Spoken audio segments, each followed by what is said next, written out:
Hello all, நமஸ்கார்.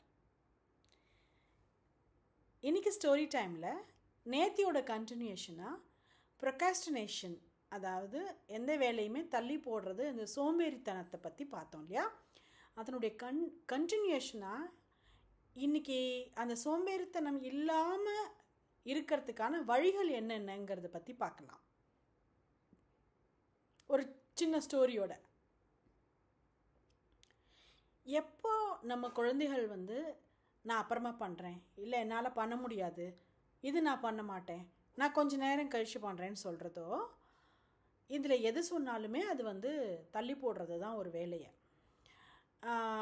அந்த மாதிரி தள்ளி போடுற குழந்தைகள் ரெண்டு விதத்தினால தள்ளி போடலாம். ஒன்று, நேச்சுரலாகவே ஃபிசிக்கலி அவங்களுக்கு ஒரு சர்டன் ஸ்டேஜில் உடம்பு டயர்டாகி முடியாமல் தள்ளி போடலாம். அப்புறம் அதுவே பழக்கமாயிடும். ஏன்னா உடம்புல இருக்கிற டயர்ட்னஸ் அப்படியே தங்கிடும். அதனால் எப்போ பார்த்தாலும் அந்த குழந்தைகள் டயர்டாக இருக்கும். அதனால் அந்த மாதிரி இருக்கலாம். இந்த எப்போ பார்த்தாலும் டயர்டாகிறது இல்லை டயர்டாக இருக்கேன்னு சொல்கிறதுங்கிறது அந்த குழந்தையோட பியூபர்ட்டி ஸ்டேஜுக்கு அப்புறம் வந்ததுன்னா நம்ம கொடுக்குற நம்ம கொடுக்குற ஃபுட்டு டயட் பிளான் ப்ராப்பராக இல்லைன்னு அர்த்தம். நம்ம கொடுக்குற ஆகாரம் அந்த குழந்தைகளுக்கு தேவையான சத்து கொடுக்கல. மேபி ஹியூமோக்ளோபின் லெவல்ஸ் கம்மியாக இருக்கா, அயன் கம்மியாக இருக்கா, என்னமான்னு கம்மியாக இருக்கா, நம்ம பார்த்துக்கணும் அதை. சரி, இப்போ அதுக்கு உடனே டாக்டர்கிட்ட போய் ப்ளட் டெஸ்ட்லாம் பண்ணிக்கணும், அதெல்லாம் நாங்கள் பண்ண முடியாது, இல்லை அப்படிலாம் எங்களுக்கு தெரியல முடியாதுன்னா, அட்லீஸ்ட் டெய்லி நம்ம கைப்பிடியில் ஒரு கைப்பிடி முருங்கைக்கீரையை எப்படியாவது அதுகளோட சாப்பாடில் சேர்த்துடணும். மேபி காலம்புற தோசை சாப்பிட்ற பழக்கம் இருக்குன்னா தோசை மேலேயோ அடை மேலேயோ தூவி அந்த தோசையை சாப்பிட கொடுத்துடலாம். இல்லை சாம்பார் சாதம் சாப்பிட்றாங்கன்னா இறக்கிறதுக்கு முன்னாடி அந்த கைப்பிடி போட்டு, அதாவது அந்த குழந்தைக்கு ஒரு கைப்பிடி போகணும். அந்த மாதிரி அதுலேயே எல்லா நியூட்ரிஷன்ஸும் இருக்குன்றா இல்லையா. அது நீங்கள் ட்ரை பண்ணி பார்க்கலாம். ஏன்னா நான் ட்ரை பண்ணி பார்த்தேன், எங்கள் காலத்தில் அது நல்லா ஒர்க் அவுட் ஆச்சு. ஆனால் 3-4 months ஆகும். உடனே இன்றைக்கே கொடுத்து நாளைக்கேலாம் நம்மளுக்கு ஒன்றும் ரிசல்ட் தெரியறதில்ல. இதை நீங்கள் ட்ரை பண்ணி பார்க்கலாம். இன்னொன்று, அந்த குழந்தைகளுக்கு எப்போ முடியலன்னு சொல்கிறாங்களோ, உடம்பு வெயிட் போட ஆரம்பிச்சதுன்னா கூட நம்மளுக்கு இந்த ப்ராப்ளம் ரிஃப்ளெக்ட் ஆகும் குழந்தைகள்கிட்டருந்து. அப்போது உடம்பு வெயிட் போட ஆரம்பிச்சதுன்னா ஒரே இடத்துல உட்கார்றதுங்கிற பழக்கம் ஜாஸ்தி ஆகிடுதுன்னு அர்த்தம். இப்போ ஒரே இடத்துல அந்த குழந்தைகள் உட்காரக்கூடாது அப்படின்னா படிக்கிறதுக்கு உட்காந்து தானே ஆக வேண்டியிருக்கு. இப்போ நம்ம ஒரு நீட் ப்ரோக்ராம்லேயோ ஒரு IIT JEE ப்ரோக்ராம்லேயோ அதை போட்டிருக்கோன்னு வச்சுக்கோங்களேன், நடந்துட்டே ஓடிண்டே ஜாகிங் பண்ணிட்டேலாம் படிக்க முடியாது. அந்த குழந்தைகள் ஒரு இடத்துல இருந்து படிக்கிறதுக்கான, ஒரே இடத்துல உட்கார்றதுக்கான பாசிபிலிட்டிஸ் தான் ரொம்ப ஹை. அப்போ அந்த குழந்தைகளுக்கு நம்ம என்ன ரெமெடி பண்ண முடியும் அப்படின்னு நம்ம யோசித்து பார்த்தாக்கா, அந்த மாதிரி குழந்தைகள் ப்ரீதிங் எக்ஸசைசஸ் அண்ட் யோகா கொஞ்சம் நேரம் பண்ணிவிட்டு அதுக்கப்புறம் இது பண்ணுறது, ஹவவர் இட் இஸ் பெனிஃபிஷியல். இல்லைன்னா கூட எல்லாமே நன்னாவே இருக்குது, என் குழந்தை ஃபண்டாஸ்டிக் பர்ஃபெக்ட்னா கூட டெய்லி கொஞ்சம் நேரம் ஏதோ ஒரு ப்ரீதிங் எக்ஸசைசஸும் யோகாவும் ஒரு ட்ரெயினர்கிட்டேருந்து கற்றுண்டு, நம்மளுக்கே எல்லாம் தெரியும்னு இல்லாமல் யாரான ஒரு யோகா ட்ரெயினர்கிட்டேருந்து கற்றுண்டு அந்த குழந்தைகள் டெய்லி பண்ண ஆரம்பிச்சதுன்னா அந்த குழந்தைகளுக்கு அது ரொம்ப ரொம்ப பெனிஃபிஷியலாக இருக்குங்கிறது என்னோடய அபிப்பிராயம். நீங்கள் அதை ட்ரை பண்ணி பாருங்க. இது ஒன்று. அதை தாண்டி ஃபுட்டில் நம்ம எப்படி ஆல்ட்ரு பண்ணலான்னா, ட்ரெடிஷ்னல் ஃபுட்டுக்கு கொஞ்சம் போகலாம். அந்த குழந்தைகளுக்கு அடாப்ட் பண்ணிக்கிறதுக்கு ரொம்ப கஷ்டமாக இருக்கலாம். இப்போத்தி குழந்தைகள் முக்கால்வாசி சாப்பிட்றதே சைனீஸ் ஃபுட்டு. சைனீஸ் ஃபுட்டு சாப்பிடாமல் இந்தியன் ஃபுட் சாப்பிட்றதுன்னா அதுலேயும் நம்ம சைனீஸ் ஐட்டம் எதையானு ஒன்று புகுத்தி தான் கொடுக்குறோம். ஒரு காலிஃப்ளவர் சாப்பிட்றதுன்னா கூட அதில் ஏதோ ஒரு சாஸை போட்டு தான் நம்ம கொடுக்க வேண்டியிருக்கு. ஒரு உருளைக்கிழங்குனாலும் அதில் ஒரு சாஸை போட்டால் தான் சாப்பிட்றது. நிறைய பேர் வீட்டில் அப்படி தான் இருக்குது. இல்லை அந்த குழந்தைகள் வேறு ஏதாவது ஐட்டம் சாம்பார் சாதம் ரசம் சாதம் மாதிரி சாப்பிட்றதுனா கூட அந்த சிப்ஸு அந்த மாதிரி அந்த அஜினோமோட்டோ ஃப்ளேவர் இருக்கிற அந்த ஃபுட்டோட கனெக்ஷன் ஆகியிருந்தால் தான் வயிறு ஃபுல்லாக சாப்பிட்றதுங்கிறது. இல்லைன்னா சாப்பிடவும் படுத்துறது நம்ம வீட்டு குழந்தைகள்னு வச்சுக்கோங்களேன். அப்போ அந்த மாதிரி சுச்சுவேஷனில் என்ன பண்ணணும்னா ஃபுட்டு கண்ட்ரோல் நம்ம கொண்டு வந்தாணும். சம்டைம்ஸ் நான் நிறைய ரிசர்ச் பேப்பர்ஸில் படிச்சிருக்கிறது என்னென்னா, food plays a major role in our attitude in our body. அது நம்ம எல்லாருக்குமே தெரியும். இந்த ப்ரொகாஸ்டினேஷனுக்கு கூட ஃபுட்டில் நிறைய ரிலேஷன்ஷிப் இருக்குங்கிறா. நீங்கள் ட்ரெடிஷ்னலாக நீங்கள் பார்த்தீங்கன்னாக்கா பழசாக போன சாப்பாடு சுட பண்ணி சாப்பிட்றத கொடுக்கறது அந்த குழந்தைகளுக்கு நம்ம நிறுத்தலாம். இப்போ பழையது கூட சாப்பிடக்கூடாதா, ரொம்ப நல்லதாச்சேன்னா பழையது சாப்பிட்லாமா இருக்கலாம். ஆனால் இந்த மழை காலத்தில் அதுவுமே எல்லா ராத்துலேயும்லாம் கொடுக்க மாட்டா. மற்றபடி நேற்று முந்தானத்துக்கு வச்ச சாம்பார் ரசம் அதே மல்டிபிள் டைம்ஸ் சுட பண்ணி அதோடைய அப்படியே ஃப்ரிட்ஜில் வச்சு அப்படியே ஹீட் பண்ணி அப்படியே திருப்பி சாப்பிட்றதுனால கூட கொஞ்சம் மந்தமாக ஆகிறதுக்கு வாய்ப்பு இருக்குங்கிறா. அப்போது அப்பக்கப்போ கொஞ்சம் நம்ம குழந்தைகள் தானே, நம்ம கொஞ்சம் அப்பப்போ ஏதாவது சூடாக நம்ம பண்ணி கொடுத்து ட்ரை பண்ணலாம். இல்லை எங்களுக்கு அதுக்கெல்லாம் டைம் இல்லை, ஒரு 5 days 6 daysக்கு நாங்கள் சமைச்சு ரெஃப்ரிஜிரேட்டரில் வச்சுடுவோம் லேபிள் பண்ணி மண்டே டியூஸ்டே வெனஸ்டேன்னு நாங்கள் அதுதான் எங்களால் எடுத்து ஹீட் பண்ணி சாப்பிட்டுக்க முடியும், எங்களோட லைஃப் ஸ்டைல் அப்படி தான் இருக்குது, நாங்கள் மாற்றிக்கிறது ரொம்ப கஷ்டம் அப்படின்னு நீங்கள் ஒரு வேளை ஃபீல் பண்ணலனாக்கா ஓகே, அப்போது நிறைய ஃப்ரெஷ் ஃப்ரூட்ஸ் இன்டேக் கொடுக்கலாம். திருப்பி நீங்கள் இம்போர்ட்டட் ஃப்ரூட்ஸ் எங்கேருந்தோ கொண்டு வருவேன்னெல்லாம் இல்லாமல் லோக்கலி அவைலபிள் ஃப்ரெஷ் ஃப்ரூட்ஸ் நிறைய சாப்பிட வைக்கலாம்.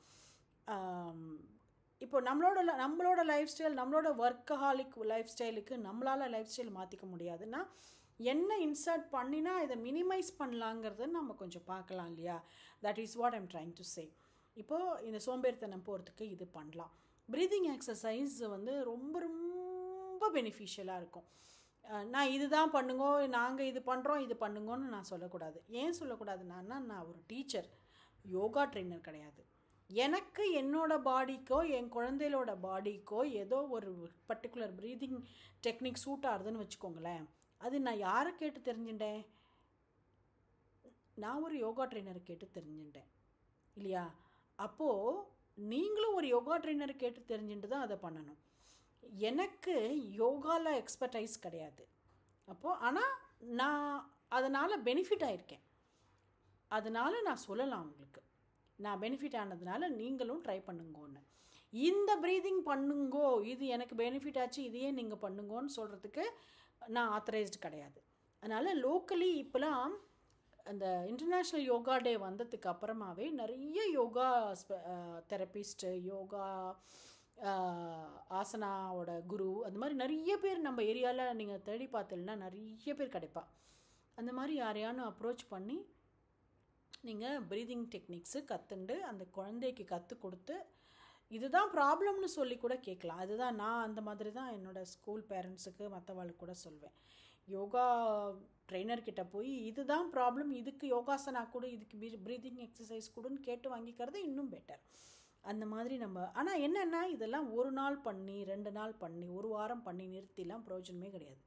கண்டினியூஸாக ஒரு 3 மாதம் 6 மாதம் பண்ணணும்.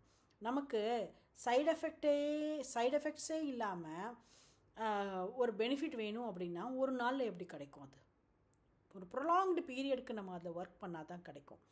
இதெல்லாம் ஒரு பக்கம்னா, இன்னொன்று எந்த குழந்தைகள் சோம்பேறித்தனமே இல்லாமல் இருக்கும் தெரியுமா? எந்த குழந்தைகளுக்கு பொறுப்பு இருக்கோ அந்த குழந்தைகள் சோம்பேறித்தனமே இல்லாமல் இருக்கும். பொறுப்பு இருக்குன்னா பொறுப்பு எப்படி வரும் தானே? அது எங்கேருந்தோ வரணுமா? இல்லையே. அந்த குழந்தைகள் சில குழந்தைகள் தானே பொறுப்பு எடுத்துக்கும், சில குழந்தைகள் என்ன பண்ணாலும் பொறுப்பு எடுத்துக்காது. அப்போ நம்ம பேரண்ட்ஸாக என்ன பண்ணுறது?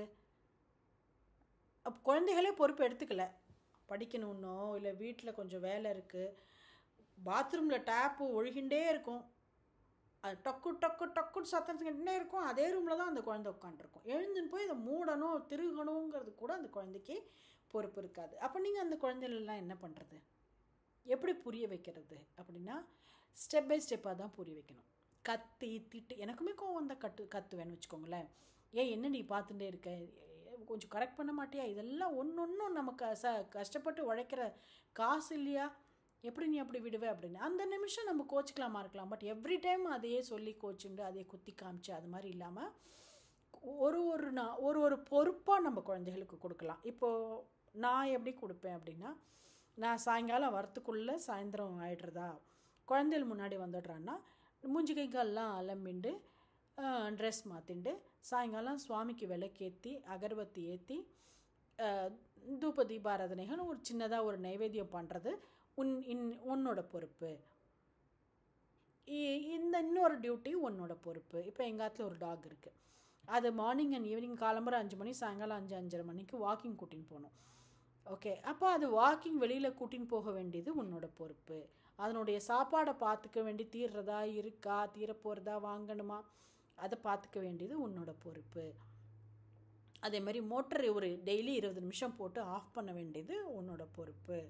செடிக்கெல்லாம் தண்ணி இல்லை, ட்ரையாக இருக்குன்னா செடிக்கு தண்ணி விட வேண்டியது உன்னோட பொறுப்பு. இந்தந்த செடியெலாம் உன்னோட ஏரியாவில் வச்சுருக்கேன், நீ இருக்கிற இடத்துக்கு உன்னோட ரூம் பக்கத்தில் வச்சுருக்கேன், அதனால் இதெல்லாம் வளர்க்க வேண்டியது உன்னோட பொறுப்பு. இப்படி நம்ம ஒன்றா ஆரம்பித்தோன்னு வச்சுக்கோங்களேன் அந்த குழந்தைக்கு.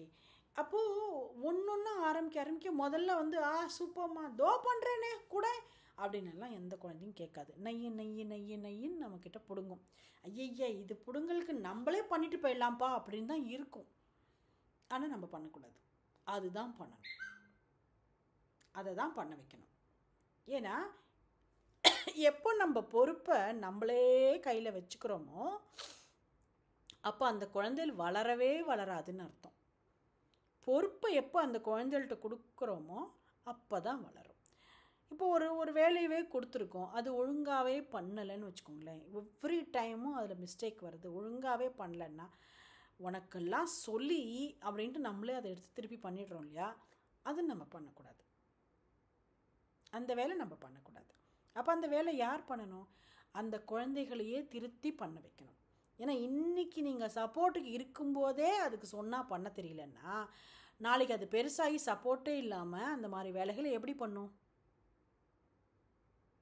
நாளைக்கு அது சம்பாதிச்சு 4 ஆள் வச்சுக்கோன்னா எந்த ஆளும் நாளைக்கு இருக்க மாட்டா.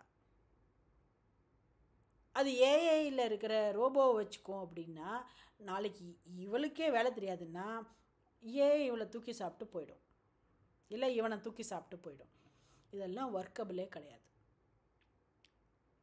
நம்ம வேலையை, நம்ம வீட்டு வேலைகள் நம்ம குழந்தைகளுக்கு என்னன்னு தெரிஞ்சு நம்மக்கிட்ட 1000 ஆள் வேலை பண்ணலாம், ஆனால் கூட நம்ம வீட்டு வேலை என்னன்னு தெரிஞ்சு நம்ம வீட்டு வேலையை நம்ம குழந்தைகள் பண்ணும் பொழுது தான் சோம்பேறித்தனத்துலேருந்து வெளியிலேயே வரா. வேலைக்கெல்லாம் ஆள் உங்ககிட்ட இருந்தாலும் ஒரு வாட்டி நன்னாவே இருக்கட்டுமே, ஒரு நாள் ஹெல்ப்பர் முடியலன்னு லீவே போடுறா, பெருக்கி துடைக்க சொல்லலாமே. இன்றைக்கி நீ பெருக்கி தொட, நீ பெருக்கும்போது பார்த்தியா அதெல்லாம் எடுத்துன்ட்டு பெருக்கணும், அப்படியே பெருக்கக்கூடாது.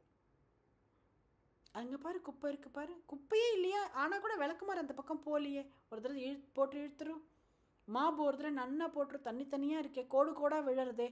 இதெல்லாம் நம்ம பார்த்து நம்ம கரெக்ட் பண்ண அந்த குழந்தைகள் வேலை கற்றுக்கும். நாளைக்கு அவன் படித்து பெரியவளாகி, இல்லை அவன் படித்து பெரியவளாகி மாபா போட போகிறான்னா மாப்பு போட வேண்டாம். நாங்கள் வந்து பாட்டியாத்துலலாம் வளரும்போது வாசல் தெளிக்கிறது வந்து மாட்டுக்கொட்டைக்கு போய் சாணி கொஞ்சம் எடுத்துன்னு வந்து அதுக்குன்னு தனி பக்கெட் இருக்கும் வாசல் தெளிக்கிறதுக்குன்னு, அதில் அந்த தண்ணியில் கலந்து சாணி கரைச்சி தான் வாசல் தெளிப்போம். இன்றைக்கி யாராவது நாங்கள் சாணி கரைச்சி வாசல் தெளிச்சுன்னு இருக்கோமா? வேலை கற்றுக்குறோமா? அந்த வேலை கற்றுக்கிறதுங்கிறது நம்மளை ஆக்டிவாக வைக்கிறதா? அப்போது நமக்கு ஒரு ஆக்டிவ்னஸ் மைண்ட் அண்ட் பாடி கொடுக்குறதா? அதுதானே பேசும், அதுதானே இம்பார்ட்டன்ட் கடைசி வரைக்கும். என்னுடைய டீனேஜில் ரொம்ப நாளைக்கு நான் சோம்பேறியாக இருந்திருக்கேன். ஆனால் நான் ரொம்ப ஒல்லியாக இருந்ததுனால ஒரு ஸ்டேஜில் வந்து எல்லோரும் இது நோஞ்சான், இதால் ஒன்றும் முடியாதுன்னு என்னை தள்ளியே வச்சுடுவா. அதாவது ஃபிட் ஃபார் நத்திங் கேட்டகரின்னு வச்சுக்கோங்களேன். அந்த மாதிரி கொஞ்ச நாள் நான் அப்படி இருந்திருக்கேன். ஆனால் அதுலேருந்து எனக்கு வெளியில் வரத்துக்கு செல்ஃப் மோட்டிவேஷனோட பிச்சுண்டு சிசில் பண்ணிட்டு வெளியில் வரத்துக்கு ரொம்ப கஷ்டமாக இருந்தது. அப்போது அந்த மாதிரி எல்லாருக்கும் இருக்கக்கூடாது இல்லையா? சோம்பேறித்தனத்துலேருந்து நம்ம குழந்தைகள் வெளியில் வரணுன்னா நம்ம தான் அதுக்கு சப்போர்ட் கொடுத்தாகணும். எப்படி ஒரு அடிக்ஷன்லேருந்து வெளியில் வரத்துக்கு அவளுக்கு சுத்தமாக பிடிக்கலனாலும் நம்ம விடாமுயற்சியோட ஒருத்தரை நம்ம சினிமாலே எத்தனையோலே பார்த்துருக்கோம் இல்லையா, ஒருத்தர் அடிக்ஷனில் இருக்கா, அவளை வெளியில் மீட்டு கொண்டு வரானா எப்படிலாம் போராடுறாளோ, இந்த சோம்பேறித்தனத்துக்கும் அவ்வளோ போராட்டம் தேவைப்படும். நம்ம அதை புரிஞ்சுக்கணும். ஐயய்யா நான் என்ன பண்ணாலும் திருந்த மாட்டேங்கிறான் மேடம், நான் என்ன பண்ணாலும் அவள் மாற மாட்டேங்கிறான் மேடம்னா நம்ம ஒழுங்காக பண்ணலன்னு அர்த்தம். நம்ம ஒழுங்காக பண்ணி நம்ம பொறுப்பை அந்த குழந்தைகள் கையில் கொடுத்துருந்தோன்னா அந்த குழந்தைகள் 3 மாதத்துலேருந்து 6 மாதம் மேக்ஸிமம் 1 இயரில் கண்டிப்பாக மாறுவா. ஹாலிடேஸ்லலாம் சும்மா டிவி முன்னாடி கவுச் பொட்டேட்டோவாக உட்காருன்னு விட்டுட்டோன்னா தான் சோம்பேறித்தனம் வரும். நம்ம எங்கேயோ நம்ம தான் நிறைய விட்டுருக்கோம். விட்டதெல்லாம் பிடிச்சி இழுக்க வேண்டிய பொறுப்பு நம்மக்கிட்ட இருக்குது. இழுத்து பார்க்கலாம். ரொம்ப இழுத்தா கழுத்தே நெறிஞ்சிடும் இல்லையா? அப்படி நாங்கள் எப்படி இழுக்கிறதுன்னா, வேண்டாம், கொஞ்சம் கொஞ்சமாக இழுங்கும். இழுக்க இழுக்க வருவா அந்த குழந்தை. நம்ம குழந்தைகள் வராமல் எங்கே போயிட முடியும்? ஆனால் சோம்பேறியாக மட்டும் நம்ம குழந்தைகள் இருக்கக்கூடாது. படிக்காமல் இருந்துடலாம், வேறு என்னவும் இல்லாமல் இருந்துடலாம். ஆனால் சோம்பேறியாக மட்டும் இருந்துடக்கூடாது. அது ரொம்ப டேஞ்சர். நிறைய பேரண்ட்ஸுக்கு இன்னும் ரியலைஸ் ஆகாத விஷயம், குழந்தைகள் சோம்பேறியாக இருக்கிறத ரொம்ப க்யூட்டாக சொல்லுவா, ஐயோ இது ஒரே சோம்பேறி அப்படின்னு. அது அப்படி கிடையாது, ரொம்ப டேஞ்சர். ஐயோ இது ஒரே திருடும் அப்படின்னு க்யூட்டாக சொல்லுவோமா? ஐயோ இது திறந்தா போய் சொல்லும் அப்படின்னு சொல்லுவோமா? ஆனால் அப்படின்னா அது கேரக்டர் அசாசினேஷன் அர்த்தம் கிடையாது. அதெல்லாம் எப்படி எலிமினேட் பண்ண வேண்டிய குவாலிட்டி. ஸோ அதுக்கு ஈக்குவல் தான் இந்த சோம்பேறித்தனமும். நம்மள நிறைய பேரோட குழந்தைகளுக்கு சோம்பேறித்தனம் இருக்குது. இது என்னன்னு ஒர்க் பண்ணி எடுத்துடலாம். ஏன்னா நம்ம குழந்தைகள் முன்னேற முடியாததுக்கான முதல் காரணமும் அது ஒன்று தான். Let's work on it. நமஸ்காரம்.